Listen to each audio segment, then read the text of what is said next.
루카 돈치치는 요즘 너무 외롭습니다. 사실상 혼자 댈러스를 이끌고 있다고 해도 무리가 없습니다.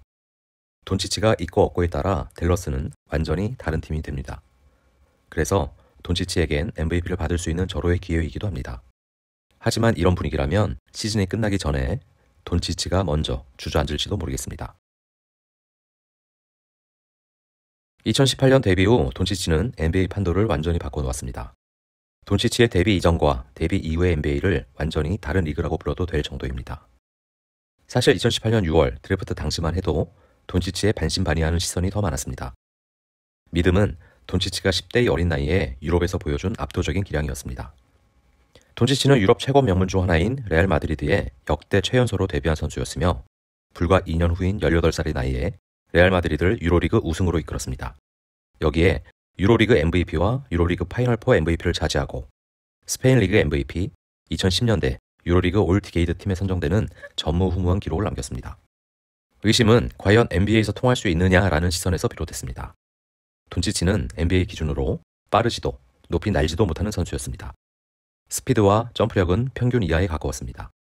괴물들이 우울거리는 NBA에서 그것도 가드로 저렇게 운동 능력이 애매한 선수가 성공할 수 있을까라는 시선이 많았습니다. 유럽 무대를 지배했음에도 NBA에서는 평범한 선수로 전락한 케이스가 너무 많았기에 돈치치의 성공 가능성이 의심받는 것은 사실 꽤 합리적인 일이었습니다. 2018년 드래프트 당일에 일어난 일도 결국 그런 의심이 원인이었습니다. 1순위는 디안드레 에이튼으로 고정이었습니다. 그런데 2순위 지명권을 가진 세크라멘토가 돈치치를 거르고 마빈 베글리를 택합니다. 지금도 회자되고 있는 동고배 사건이죠.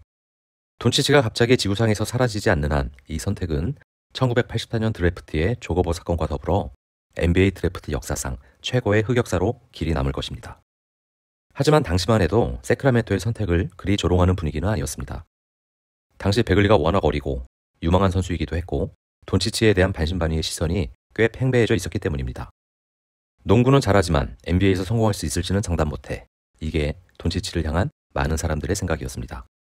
지금처럼 압도적인 선수가 될 줄 알았다면 1순위 지명권을 가졌던 피닉스가 뭐하러 돈치치를 거르고 에이튼을 골랐겠습니까? 에이튼과 달리 베글리가 너무 크게 실패한 것이 죄라면 죄일 것입니다. 이후 행보는 그냥 역대급이라고 보면 됩니다. 댈러스는 한바구음을 지을 수밖에 없었죠. 루키 시즌부터 이미 천재적인 행보를 보여준 돈치치는 포모 시즌부터 루키 계약이 만료되는 마지막 시즌까지 3년 연속 올스타, 3년 연속 올 NBA 퍼스트팀 입성이라는 믿기 힘든 수상 경력을 만들어왔습니다. 한마디로 누구도 막을 수 없는 레벨의 선수로 올라섰고 이제는 야니스 아테토쿤보와 더불어 유럽 출신 NBA 선수의 역사를 새로 쓰는 것은 물론 르브론 제임스가 가지고 있는 어마어마한 수상 경력을 넘어설 선수로도 평가받고 있습니다. 돈치치는 현대농구에서 장신 핸들러가 보여줄 수 있는 모든 것을 보여줍니다. 여기에 역사 속으로 사라지는 듯했던 포스트업 옵션까지 지난 시즌부터 장착하기 시작하더니 이번 시즌엔 그 포스트업이 알고도 못 막는 불가사의한 무기로 업그레이드 됐습니다. 지금 돈치치를 제어할 수 있는 것은 본인의 감정 컨트롤 이슈와 파울 트러블 뿐입니다. 돈치치의 플레이를 하나씩 짚어보겠습니다. 일단 2대2 핸들러 공격인데요. 돈치치는 2대2 공격에서 천부적인 재능을 자랑합니다. 상대가 어떤 수비법을 가지고 와도 모두 깨부숩니다. 트랩, 스위치, 헤지 앤드 리커버리, 드랍백을 가리지 않습니다. 돈치치의 판단이 중요할 뿐입니다. 스위치 수비는 돈치치에게 매치업 헌팅의 재물입니다. 장신 선수와의 미스매치는 화려한 볼 핸들링에 이은 스텝백 점퍼와 기습적인 드리블 돌파로, 단신 선수와의 미스매치는 포스트업으로 그냥 농락해버립니다. 트랩 수비를 상대로는 아주 손쉬운 패스를 뿌리며 동료들의 쉬운 득점을 돕습니다. 드랍백 수비를 상대로는 미드레인지 점퍼를 꽂아버립니다. 헤지 앤드 리커버리는 수비의 움직임을 파악하고 기습적인 풀업 3점이나 드리블 이후 킥아웃 패스로 무너뜨립니다. 돈치치의 2대2 게임은 이미 루키 시즌부터 리그 최고 수준이었습니다. 2, 3년차 때 이미 타이 추종을 불허하는 수준이 됐고 스텝백 3점의 효율이 올라가고 여기에 미드레인지 점퍼까지 활용하면서 최강의 무기가 됐습니다. 여기에 댈러스가 스크리너를 빅맨이 아닌 슈터들로 설정해 픽앤팝까지 전개하니 돈치치의 손에서 시작되는 2대2 게임은 이제 막는 게 불가능할 지경입니다. 여기에 돈치치가 장착한 또 하나의 무기가 있습니다. 앞서도 언급한 포스트업인데요. 지난 시즌 제이슨 키드 감독이 부임하면서 급격히 늘린 공격 옵션인데 이는 강한 힘과 넓은 시야, 사기적인 수준의 쇼트 미드레인지 슛 성공률을 가진 돈치치만이 그 위력을 극대화할 수 있는 옵션입니다. 크고 강한 몸으로 상대 수비를 밀고 들어가 간결하게 턴어라운드 점퍼를 던지고 더블팀이 오면 킥아웃 패스로 손쉽게 상대의 트랩을 역공략합니다.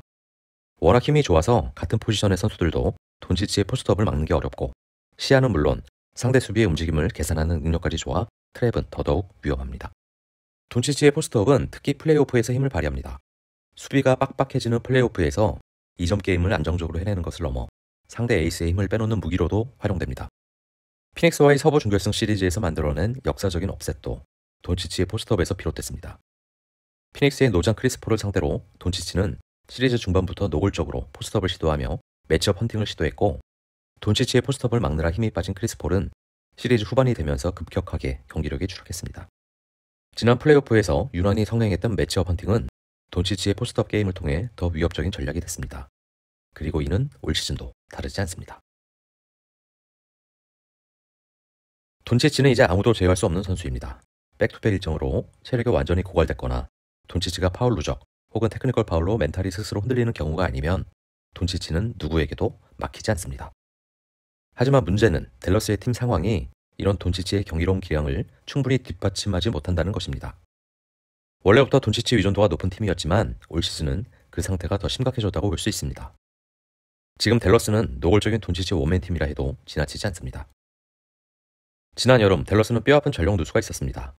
지난 시즌까지 돈치치에 이어 안정적인 핸들러 2옵션 역할을 수행했던 제일런 브런슨이 뉴욕 닉스와 FA 계약을 맺고 이적한 것이죠. 브런슨은 지난 플레이오프에서 돈치치가 부상으로 결장한 유타와의 1라운드 시리즈 초반 댈러스의 선전을 이끌며 시간을 벌도록 만든 선수였습니다.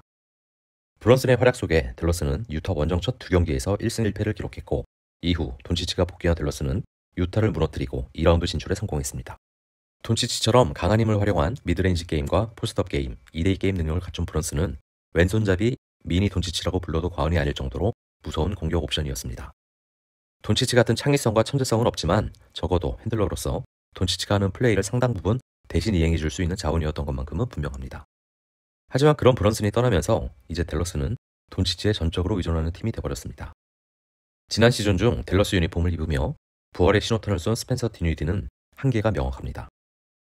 레지 블록은 20%대 3점 성공률을 기록하는 슈터로 전락했고, 팀 하더웨어 주니어는 늘 그랬듯 기복이 심합니다. 회심의 영입이었던 빅맨 크리스찬 우드는 심각한 수비 이슈와 공격 기복으로 활용법에 한계가 발생하고 있습니다. 때문에 올 시즌 댈러스를 상대하는 팀들은 돈치치에게 노골적으로 트랩을 가져가면서 돈치치의 손에서 볼이 떠나도록 유도하고 있습니다. 사실 이때 돈치치가 트랩 위로 빼주는 패스의 질이 워낙 좋기 때문에 다른 댈러스 선수들은 그 패스를 잘 받아먹기만 해도 상대의 트랩 수비는 어렵지 않게 깰 수 있는 상황입니다. 하지만 지금 댈러스는 그것조차도 썩 잘 되는 팀이 아닙니다. 제일런 브런슨이 있었다면 절대 하지 못했을 수비법을 댈러스를 만나는 팀들이 가져오고 있고, 댈러스는 그 수비에 고전하고 있습니다.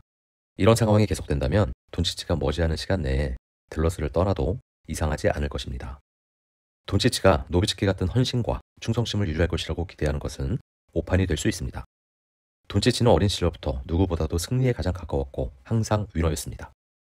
지금도 돈치치 개인은 코트에서 항상 위너로 존재하고 있습니다. 문제는 돈치치의 팀은 위너가 되지 못한다는 데 있습니다. 지금처럼 댈러스가 평균 이하의 전력을 돈치치의 옆에 만들어준다면 언젠가 돈치치가 단호한 결정을 내릴지도 모를 일입니다.